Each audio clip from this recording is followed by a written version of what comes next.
ஏன் ஒளி வரல? வருதா?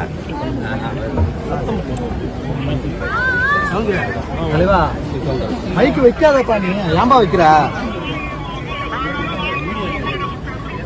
என்ன போடு.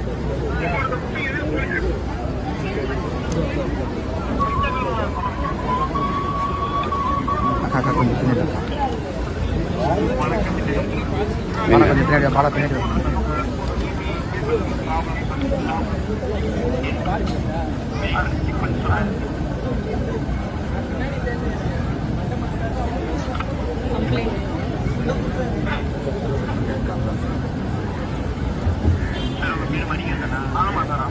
அதை கொடுத்துருங்க. கேமரா ரெஜிஸ்டர்னு வருது, அது ஏற்றுக்கிட்டாங்க. அந்த பதிவை எடுத்துக்கிட்டாங்க. அவங்க கொடுத்த மனு எடுத்து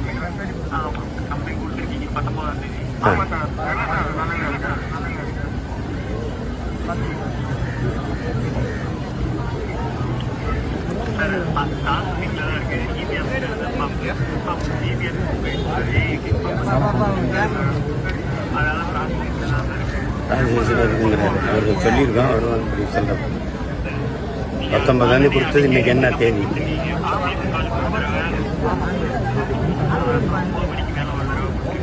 ரெண்டு முறை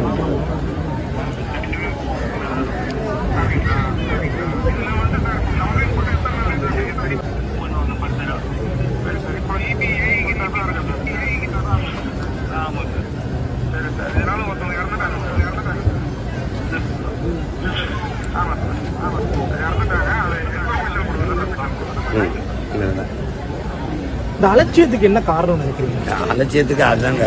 யார் என்ன இது யாரு போய் கேட்கப்படுறது? இதெல்லாம் இவங்கெல்லாம் ஒரு உயிரை, அவங்கெல்லாம் ஒரு பொருட்டாங்கிறது.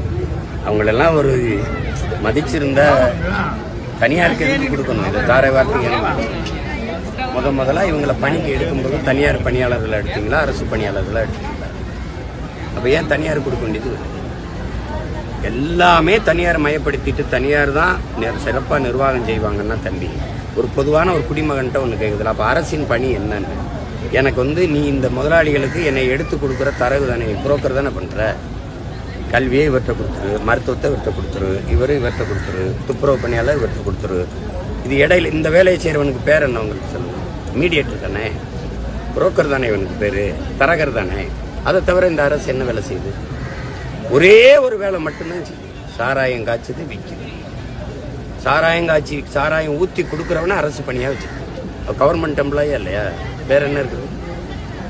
அறிவை வளர்க்கிற ஆசிரியர் பெருமக்கள் 14,000 பேர் பகுதி நேர ஆசிரியர் நான் நின்று 12,000 பேர் என்னை பணி நிரந்தரம் செய்கின்றான். 14,000 பேர் ஆசிரியர் தேர்வுக்கு பணி தேர்ச்சி பெற்று எனக்கு பணி நியமனம் பண்ணுன்னு காத்திருக்கான். செவிலியர் கொரோனா நேரத்தில் நீங்க பாத்தீங்க, தேவதைகளா கும்பிட்டீங்க. வீட்டை விட்டு அவனு வெளியில வராமல் ஓடி வந்த அந்த பிள்ளைகள் பணி செஞ்சு காப்பாத்தினாங்க. பல ஆயிரக்கணக்கான உயிரை அவங்கள பணி நிரந்தரம் செய்ய சொல்லி போராடினாங்க, தூக்கி போட்டீங்க. மருத்துவர்கள் பணி நிரந்தரம் கேட்கிறாங்க, எல்லாம் தூக்கி போட்டீங்க. போக்குவரத்து தொழிலாளி எல்லாம் டெம்பரரி, எல்லாம் ஒப்பந்த கூலி. அப்ப என்ன எதை ஒரு அரசின் பணி என்ன? நீங்க ஒரு மாநாடு போடுறீங்க, சோசியலிச கியூபாவை காப்போம், தமிழ்நாட்டை விற்போம், அப்படிதான் அதுக்கு பொருள். தமிழ்நாட்டை விற்போம், சோசியலிச கியூபாவை காப்போம். கியூபாவுக்கு என்ன பிரச்சனை? கியூபாவை பேசவங்களுக்கு என்ன அருகதை இருக்குது? அவன் இப்படித்தான் போக்குவரத்து, கல்வி, மருத்துவம் எல்லாத்தையும் தனியார் கொடுத்துருக்கானா?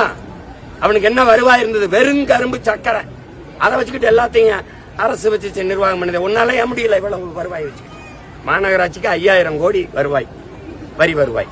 எதை செலவு பண்ணுது? என்ன செலவு? கழிவுநீர், மழை நீர் வழிந்து ஓட காவா இருக்கா? இப்ப ஒதுக்குன 4000 கோடி எங்க? நீங்க 21 ஒதுக்குன 4000 கோடி. இப்ப மழை வந்தா தண்ணி ஓடிடுதா? கழிவுநீர் ஓடிடுதா?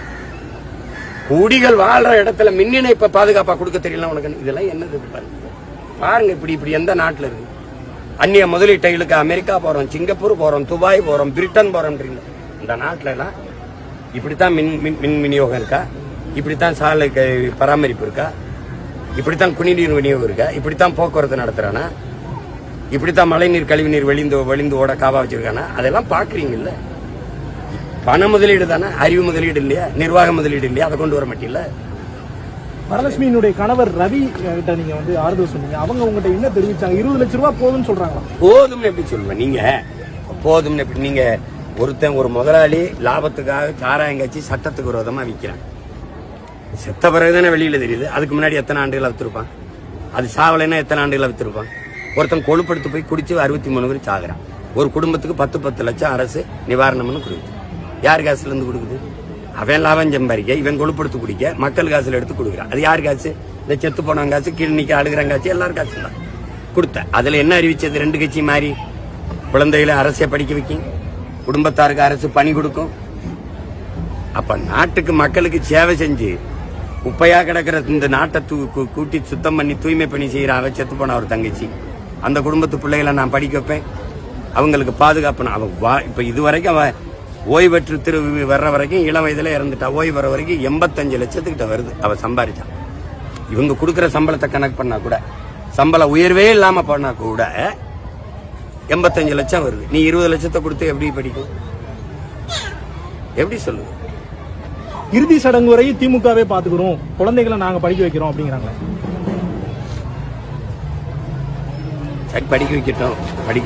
அதான் இது ஒரு படிப்பினையா எடுத்துக்கிட்டு இது போன்ற நிகழ்வுகள், இந்த துயர நிகழ்வுகள் இனி தொடராம அரசு கவனத்தில் எடுக்கும். ஏன்னா இனி இப்ப பருவம் மாறுது, மழை காலம் வருது. ஒவ்வொரு நாளும் இந்த மாதிரி செய்திகளை கேட்கறது சரியா இருக்காது. அது கவனத்தில் எடுக்கும். சரிங்க. கலந்துரையாடலுக்கு மிக்க நன்றி. புதிய தலைமுறைக்காக ஒளிபரப்பு